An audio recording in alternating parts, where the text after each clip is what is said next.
মেয়েদের রানী বলা হয় ঠিকই, কিন্তু তাদের কোনো রাজত্ব দেওয়া হয় না।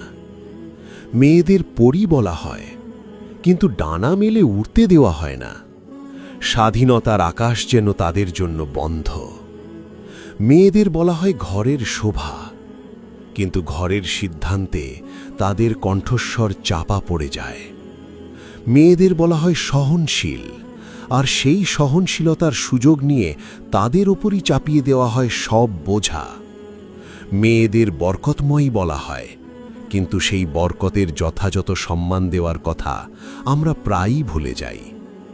মেয়েদের বলা হয় আবেগী, কিন্তু তাদের অনুভূতির মূল্য সবচেয়ে কম দেওয়া হয়। মেয়েদের শক্ত বলা হয়, তবু দুর্বল ভেবে সবসময় সীমারেখায় আটকে রাখা হয়। মেয়েরা আলো, কিন্তু সেই আলোয় জ্বলে ওঠার অধিকার সব সময় দেওয়া হয় না। মেয়েরা মানুষ, শুধু উপমা নয়, অলংকার নয়, তাদের দরকার সম্মান, অধিকার আর মানুষ হিসাবে পূর্ণ মর্যাদা। অথচ মনে রাখা উচিত, ইসলাম মেয়েকে দিয়েছে মর্যাদা, নিরাপত্তা ও সম্মান।